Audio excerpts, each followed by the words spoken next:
Oui, Bonjour à tous. Donc, je m'appelle Pierre-Olivier, donc je suis votre coach Google cet après-midi pour parler d'un sujet qui nous tient à cœur aussi chez Google Atelier Numérique, c'est-à-dire en fait le domaine de l'emploi, de l'employabilité et de tous les outils numériques aujourd'hui qui nous peuvent nous aider à trouver un emploi. Alors, comme l'a dit Valentine, c'est vrai qu'il y en a beaucoup, de plus en plus performants, de plus en plus complets, et le but, c'est effectivement de pouvoir ensemble voir un peu quels sont ces outils-là, quelles sont leurs fonctionnalités, leurs particularités, et de voir comment on peut s'en servir pour trouver un emploi. Donc on va commencer tout de suite. Je ne sais pas si vous voyez du coup ma présentation, je crois que oui. Donc du coup, voilà, on va commencer, je crois que impeccable. Donc tout d'abord, avant de commencer du coup dans le vif du sujet, je vais vous présenter rapidement le programme. Bonjour Virginie, bonjour à tous. Je vais vous présenter le programme du coup Google Atelier Numérique. Donc la vocation de ce programme-là, c'est un programme qui a pour vocation, qui a pour mission d'accompagner les entrepreneurs, les entreprises, voire les personnes à acquérir un maximum de compétences dans le numérique, dans le digital de manière globale, afin de développer des projets aussi bien perso que professionnels. Donc il s'agit vraiment d'espaces dédiés au numérique, des espaces qui sont à la fois en ligne et en présentiel. Donc, on se retrouve en ligne, du coup, sous format webinar aujourd'hui. Mais on a également des ateliers en physique, donc à Bordeaux, à Nancy, à Saint-Étienne, à Rennes et à Montpellier, où on accueille du public, du coup, tous les mardis notamment, pour des ateliers en présentiel. Donc, c'est un programme qui a un pas en présentiel, un pas en distanciel, et ce sont du coup des formations. Donc, on est vraiment sur un programme de formation délivré par des coachs Google comme moi ou des partenaires locaux. Le principe, pour aller très rapidement dans le vif du sujet, c'est que le principe de ce programme-là est vraiment d'accompagner et de proposer des formations qui sont sans frais et accessibles à tous. Donc, c'est un programme qui est 100% gratuit et des formations qui se déroulent, donc, comme je l'ai dit, sur notre chaîne YouTube, entre autres, qui s'appelle du coup Google Atelier Numérique, et des formations en présentiel ou chez des partenaires. Pour ma part, je suis de Rennes et nous gérons toute la partie un peu Grand Ouest, donc Bretagne, Centre-Val de Loire, Pays de Loire, voilà. Donc voilà pour le programme, et je vais rentrer du coup un peu plus dans le vif du sujet afin de vous présenter du coup les 3 objectifs de cette formation. Alors on est sur un programme qui est un format qui est un peu court, hein, donc un format flash, qu'on appelle du coup flash de 30 minutes. Donc je vais essayer d'aller relativement vite sur l'introduction. Alors n'hésitez pas s'il y a des questions dans le chat, je serai très heureux de pouvoir y répondre. Rapidement, donc les 3 fondamentaux, les 3 objectifs de cette présentation. Premièrement, c'est de percevoir l'importance du digital dans le cadre d'une recherche d'emploi. Donc ça, c'est un des premiers points. Le deuxième point, c'est de pouvoir maîtriser les règles du CV et de la lettre de motivation. On va voir qu'il y a des outils aujourd'hui numériques qui peuvent nous permettre de faire un CV de façon très propre, une lettre de motivation sans faute d'orthographe, par exemple, avec une forme particulière. Donc on va voir qu'il y a des outils qui peuvent nous permettre de faire ça. Et enfin, troisièmement, on va essayer d'organiser sa recherche d'emploi, notamment via les job boards et tous ces outils un peu collaboratifs. Donc voilà les 3 missions, les 3 principaux objectifs du coup de cette formation. Donc n'hésitez pas si, il y a des questions ou si tout est clair, vous pouvez me faire un petit pouce levé dans le chat. Voilà. Donc on est les derniers, enfin je suis le dernier du coup. Je ne sais pas si l'expression ou l'adage qui dit que le meilleur pour la fin, je ne sais pas si ça va se confirmer aujourd'hui, je l'espère en tout cas. Je crois que vous avez déjà parlé d'employabilité juste avant moi, donc on va essayer de ne pas faire de redites. Malheureusement, je ne sais pas ce qui a été dit avant, mais voilà, on va essayer de parler de nos outils, les outils Google, également d'autres outils, hein. On n'est pas dans l'autopromotion, mais voilà, il y a plein d'outils qui peuvent nous permettre d'améliorer en fait son positionnement sur le marché du travail. Clairement, c'est un peu ça. Donc premièrement, quelques outils et conseils pour votre recherche d'emploi. On va commencer d'abord pour moi, quelque chose qui est fondamental. Quand on parle de recherche d'emploi, quand on parle d'employabilité, on oublie souvent de parler d'e-réputation. Et quand on parle d'e-réputation, on parle du coup de sa e-réputation. On parle éventuellement du personal branding, autant de termes qui permettent de nous, en fait, de comprendre quelle est notre place sur le web, qu'est-ce que les gens voient de moi, qu'est-ce que les gens peuvent savoir de moi, connaître de moi. Donc en fait, ce qu'il faut avoir en tête, c'est d'abord de penser à sa e-réputation et à la maîtrise de sa e-réputation. Donc, il y a plusieurs questions à se poser. Est-ce que vous êtes déjà présent sur des réseaux professionnels, par exemple, ou sur des forums un peu ciblés, un peu nichés? Ça, c'est la première des choses. Et si vous êtes présent dessus, quelle est votre présence? Est-ce que cette présence-là, elle est optimale? Est-ce que vous avez un profil qui est à jour? Est-ce que votre photo représente finalement ce que vous êtes aujourd'hui? Enfin, plein de questions qui peuvent du coup être un peu sous-jacentes par rapport à ça. Autre question, êtes-vous présent du coup sur les plateformes de recrutement en ligne, par exemple? Donc ça, c'est des choses qui peuvent être Bonjour à Lélo. Super merci Virginie pour la réponse. Donc ça, c'est des choses effectivement des questions qu'on peut se poser. Donc, est-ce que je suis présent sur une plateforme de recrutement en ligne? Si oui, laquelle et quelle est ma présence? Est-ce que mon CV est à jour, par exemple? Justement, mettez-vous à jour régulièrement vos informations, ça c'est une chose. Est-ce que vous partagez? Est-ce que vous postez des sujets d'actualité? Pareillement, donc souvent, si je parle du compte LinkedIn pour ne parler que de celui-là, on peut avoir un compte où il y a pas forcément d'activité dessus, pas forcément de posts, pas forcément de sujets de prédilection. Donc l'idée, c'est peut-être potentiellement de surveiller sa réputation et de montrer finalement un profil qui est sous notre meilleur jour. Et du coup, une chose qui est un peu, le premier point un peu de sa e-réputation, c'est de taper finalement son nom, son prénom, son nom de famille sur Google afin de voir qu'est-ce qui apparaît du coup, dans les résultats. Donc pensez à le faire, c'est quelque chose qui est, peut-être que plein de gens l'ont déjà fait, mais c'est déjà un bon début pour pouvoir voir finalement quelle est ma e-réputation. Quelques outils justement pour surveiller sa e-réputation, donc on a des outils un peu, comme Pocket, qui est un outil qui permet de faire des alertes, en fait, de se créer des alertes sur des thématiques, sur des sujets précis avec des hashtags précis. Donc ça, c'est une possibilité. N'hésitez pas notamment à faire une capture d'écran si vous souhaitez de l'information. C'est autorisé, en tout cas chez nous, c'est autorisé, donc n'hésitez pas à faire une capture d'écran si vous voulez. On a également donc LinkedIn, Indeed, donc des outils comme ça. On a Job10 de Twitter, voilà, qui permet de recevoir des offres d'emploi par mail.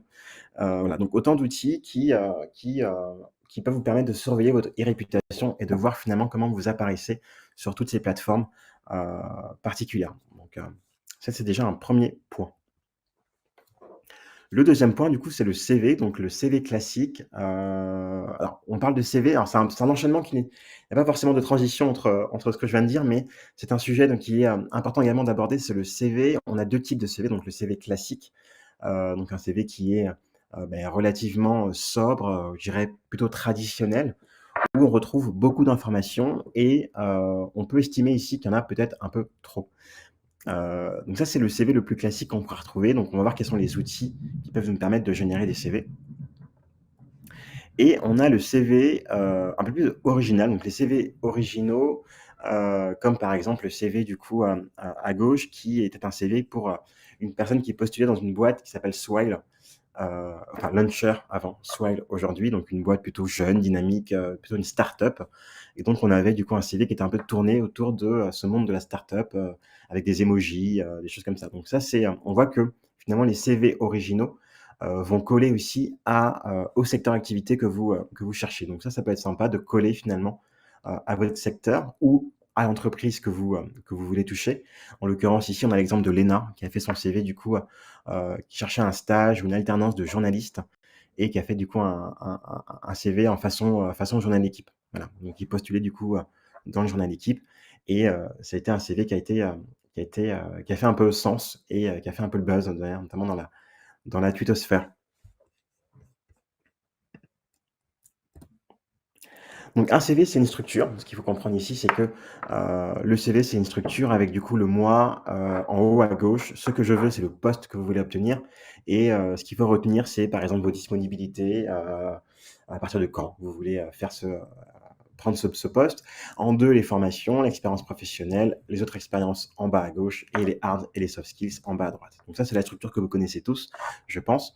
Rien de nouveau par rapport à ça, donc il faut respecter cette structure le plus possible, bien évidemment, et avoir le plus de structures le plus aérées possible. Alors justement, on diffère et on différencie du coup les hard skills et les soft skills. Alors pourquoi on parle de hard skills et soft skills? Parce qu'on parle de 2 finalement de 2 leviers, et de 2 façons de recruter. Et finalement, on parle également de culture parce que c'est assez culturel. En France, par exemple, peut-être en Europe, mais parlons juste de la France. En France, on a l'habitude de parler beaucoup de hard skills, c'est-à-dire qu'on met souvent en avant nos techniques, nos certifications, nos diplômes, tout ce qui va être en fait mesurable, tout ce qui va être très tangible. On va souvent le mettre en avant, parce que c'est culturel. On a l'habitude de se promouvoir en fait via ce qu'on appelle des hard skills. Hem, les anglo-saxons et dans cette culture un peu anglo-saxonne, on retrouve, une sorte de prédominance des soft skills. Alors on parle des soft skills qui sont du coup tout ce qui va être, lié au savoir-être du coup, donc on parle du savoir-être, des qualités humaines et tout ce qui va être, par exemple, valorisé et qui va au-delà de ce que vous avez, enfin, de vos connaissances pures. Ça va être, par exemple, vous venez d'une génération, la génération Y, vous êtes, par exemple, un digital native, donc autant de termes qui peuvent être employés et qui peuvent, du coup, donner une indication au recruteur à qui j'ai en face de moi.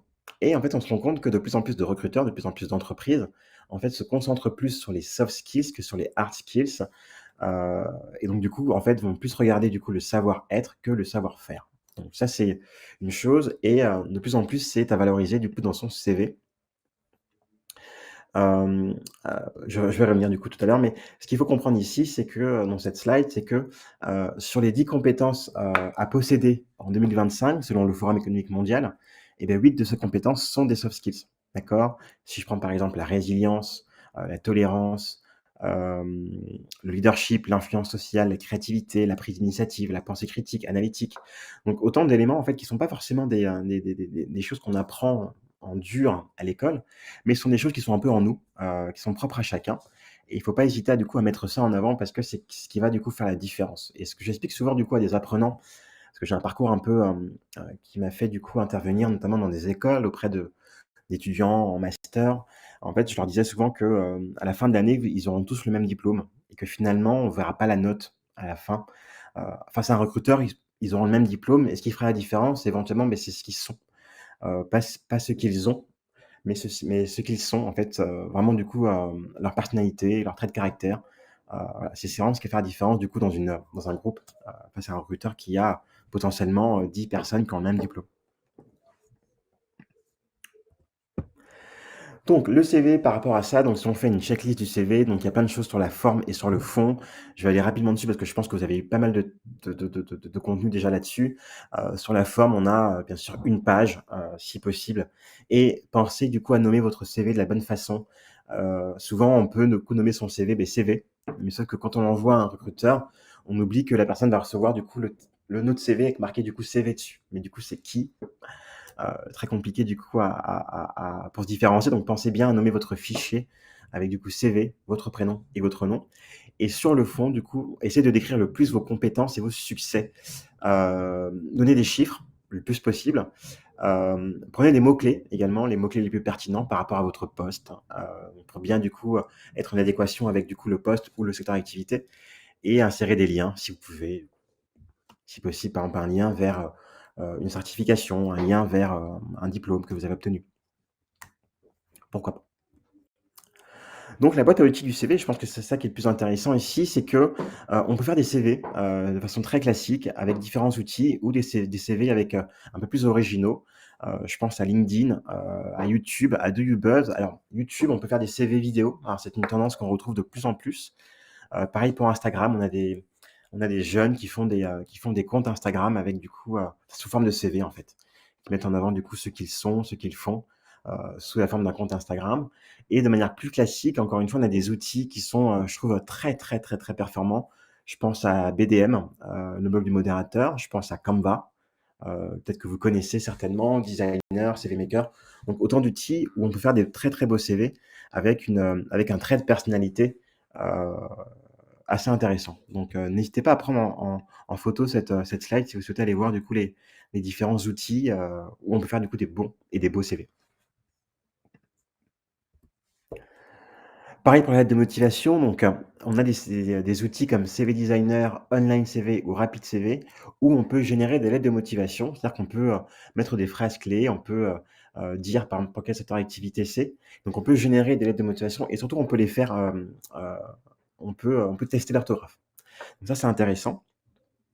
Et sur ces outils-là, vous avez différentes formules de politesse qu'on retrouve. Donc là, c'est sur la checklist, hein. Voilà, quelles sont les formules de politesse qu'on peut mettre? Est-ce que finalement, je vais écrire de la même façon à une start-up qu'à un grand groupe?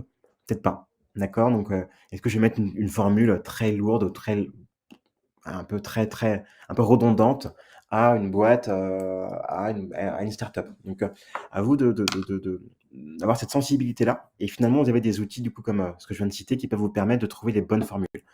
Heu, Autre chose, pareil pour la structure, donc pensez à une page maximum. Également pensez à ces structures, sur le fond que je donne souvent, c'est moi, vous, nous. Moi, présentez-vous. Vous, présenter la boîte et dire en quoi, vous êtes, potentiellement un bon profil et nous, c'est qu'est-ce que vous projetez de faire avec cette boîte-là. Donc en gros, nous, c'est moi plus vous. Donc pensez du coup à avoir cette structure-là qui peut être intéressante pour vous dans votre rédaction. Et la lettre, du coup, elle répond à 3 questions. Pourquoi je postule? Pourquoi la boîte? Et pourquoi j'ai le bon profil pour ce poste? Donc c'est ce que je viens de dire, hein, en quelques mots. Heu, donc effectivement, donc chose à faire, conseil, prenez des générateurs de lettres de motivation et personnalisez-les. Donc ça, c'est ce que vous pouvez faire avec, les outils que je viens de citer. Donc, vous les prenez, vous générez du coup des lettres de motivation et vous les, mettez un peu à votre sauce.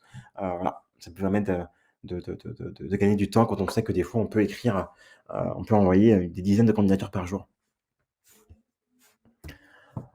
L'email de motivation, alors également des fois, on peut se retrouver à remplacer la lettre de motivation par un email de motivation.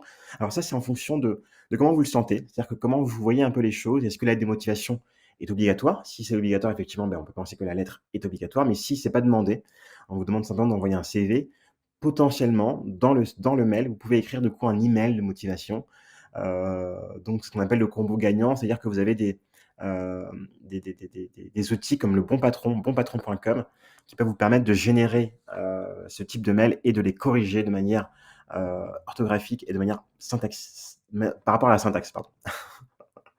D'accord? Donc on a du coup bonpatron.com, HubSpot, Signature Maker, qui sont des outils qui peuvent vous permettre de faire un très beau mail de motivation, très professionnel.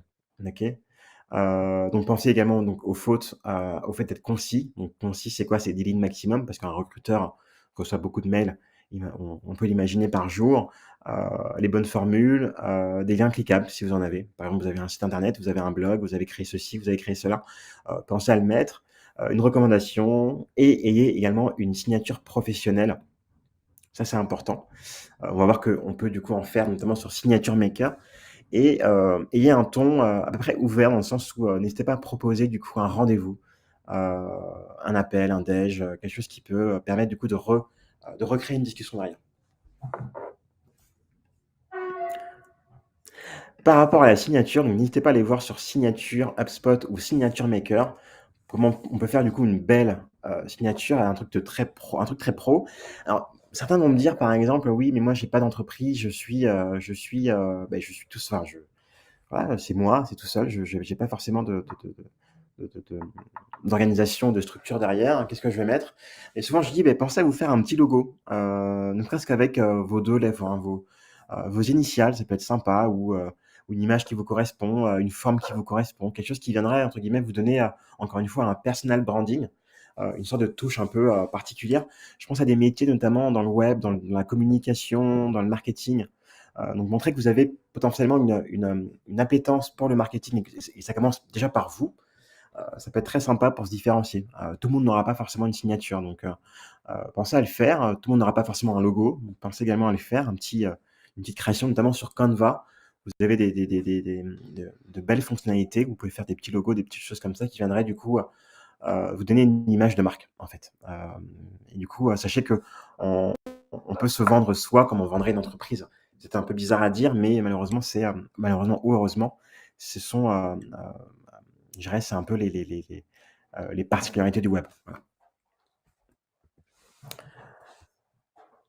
Alors, également pour trouver un email professionnel, donc on a la possibilité, alors si jamais vous avez, vous cherchez la bonne personne, vous cherchez un email, un email pro, donc vous avez bien sûr l'outil Google, on peut faire des recherches par rapport à ça, mais vous avez du coup des outils comme Hunter ou Mail Tester, où vous pouvez du coup, soit tester le mail que vous avez. Est-ce que finalement l'adresse mail que j'ai reçue, est-ce que c'est une bonne adresse? Est-ce que, voilà, est-ce que c'est pas une fausse adresse? Vous avez également l'outil Voilà Norbert, qui va du coup aller et tester les mails et trouver des mails et vous avez Hunter, un outil qui vous permet de trouver des mails pro. Alors, vous rentrez par exemple le nom d'une personne, sur Hunter avec le nom de l'entreprise et elle vous trouve l'email pro de la personne. Parce que dans des entreprises, vous avez souvent des constructions d'emails qui sont toujours les mêmes. Par exemple, chez toutes les personnes qui travaillent chez Orange, par exemple, ont une adresse orange.com. tous ceux qui bossent chez Google ont une adresse google.com. Donc effectivement, à partir de là, on peut associer un nom à une adresse mail. Donc voilà, vous avez des outils comme Hunter qui peuvent vous permettre de trouver finalement le bon contact de la bonne personne, enfin du moins la bonne adresse mail, si vous avez le nom de la personne. Donc ça peut être sympa. C'est ça, des outils qui se basent un peu sur l'IA, sur le machine learning, enfin voilà, des outils un peu perfectionnés. Hem, Envoyer un email à un recruteur, donc plusieurs méthodes. Alors je vais aller rapidement là-dessus. Donc on peut obtenir l'email, écrire un message qui est impactant, court, donc concis, 10 phrases maximum, sans faute d'orthographe bien évidemment. Et du coup, lancer avec terminer avec une phrase d'ouverture, une phrase de conclusion qui ouvre du coup la discussion. Donc ça, ce sont des choses qui sont, normales et sinon vous avez des trackers, des outils pour traquer, l'ouverture des mails pour voir si, par exemple, le mail était ouvert. Donc vous avez Mixmax, qui est un outil qui est hyper sympa. Mixmax permet de savoir si le mail que vous avez envoyé a été ouvert, si les pièces jointes ont été ouvertes. Donc ça permet de savoir si la candidature finalement, est-ce que je peux compter dessus ou pas? D'accord? Donc les différents job boards, donc quelles sont les fonctions d'un job board? Il y en a plusieurs. Donc un job board, c'est un outil qui permet de faire une recherche d'emploi, de filtrer ses recherches par rapport à des éléments qui sont propres à vous. Par exemple, vous cherchez une offre d'emploi, du moins un emploi, à 30 km autour de chez vous. Vous cherchez un emploi dans le secteur du BTP. Donc on peut du coup aller, sur ces outils-là et filtrer ses recherches, donc faire ses recherches et les filtrer. On peut également, candidater. Donc c'est vraiment l'intérêt d'un job board, c'est qu'en fait on peut tout faire dessus. OK? Donc en plus de candidater et de déposer son CV et sa lettre de motivation, du coup, on peut faire son propre profil. D'accord? Donc ça, c'est intéressant et du coup, par conséquent, par voie de fait, suivre, la candidature, qu'on a faite. On peut également sauvegarder du coup des recherches, ou mettre en favori, des entreprises ou des offres, qu'on peut également peut-être partager à des amis. Donc ça, c'est intéressant. Le job board permet vraiment d'organiser sa recherche, le plus possible et d'avoir entre guillemets «une sorte de stratégie, de recherche». Alors ça peut être sympa et d'avoir une vision un peu 360 aussi, qu'est-ce que j'ai fait? Où est-ce que j'en suis? Voilà. Potentiellement quand on envoie des dizaines d'offres d'emploi, du moins d'offres de candidature, voilà, ça peut être, sympa d'avoir le meilleur outil, le bon job board pour suivre ça. Donc du coup, voilà encore une liste de job boards. Donc bien sûr, le plus connu, c'est Pôle emploi, donc qui sont des job boards un peu génériques. On a Indeed, Le Bon Coin, Monster, Météo Job. Des choses qui sont, finalement que vous connaissez, je pense, mais qui peuvent vous permettre finalement de mieux organiser votre recherche.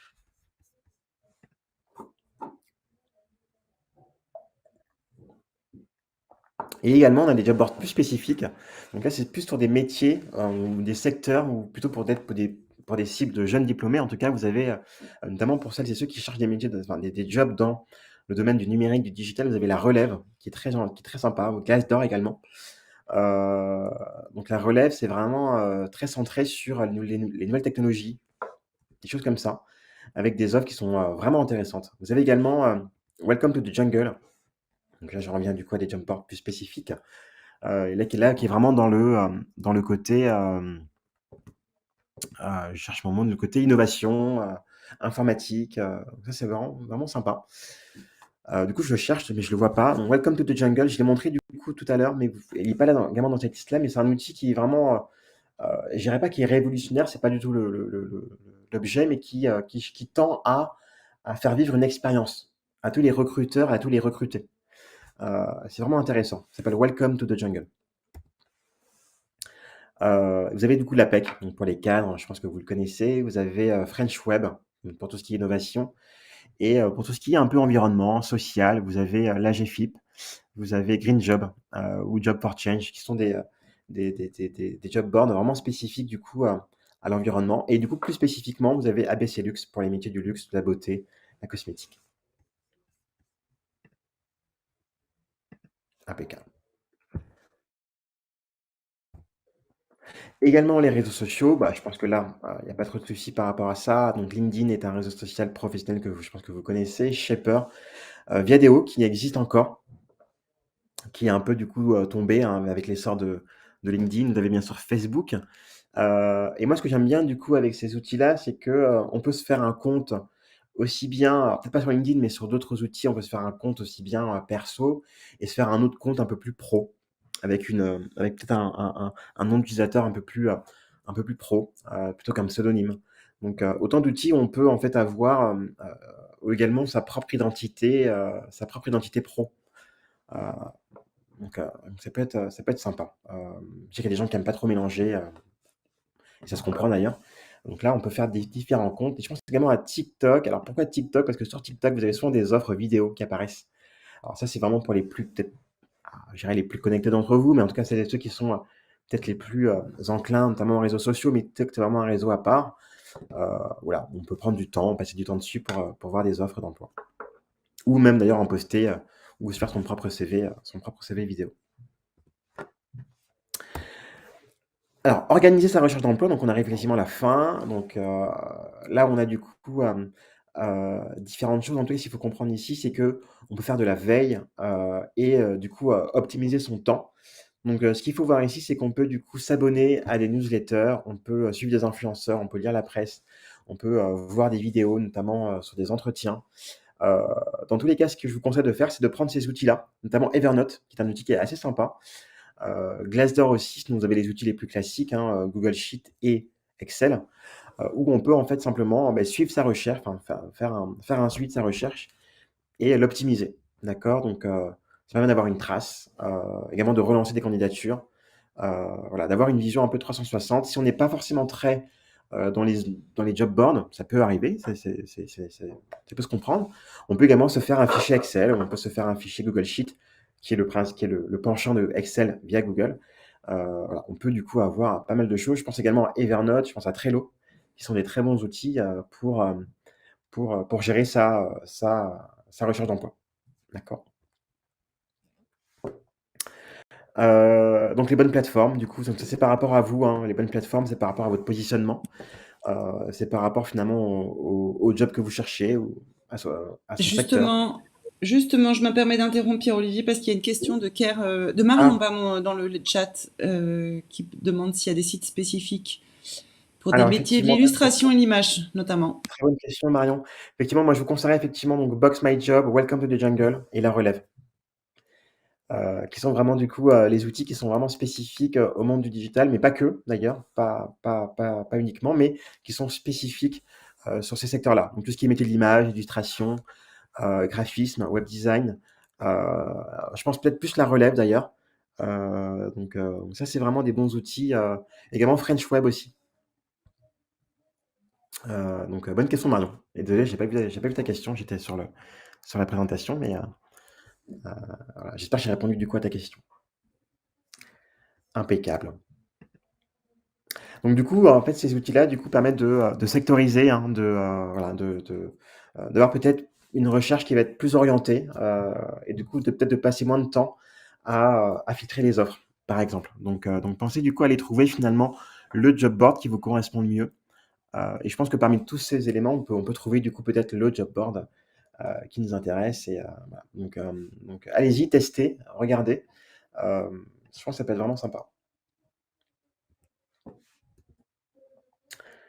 N'hésitez pas également à prendre des photos, hein, je le dis, je le répète, mais c'est tout à fait possible. Également, mettez-vous des alertes, ça me fait penser à ça, mais du coup, sur tous ces job boards, on peut se mettre des alertes et ça, vraiment, c'est un gain de temps considérable. Heu, on peut le faire notamment sur Google Alerts aussi, si jamais. Pensez à vous faire des alertes, ça peut être vraiment, vraiment bien, un gain de temps, considérable.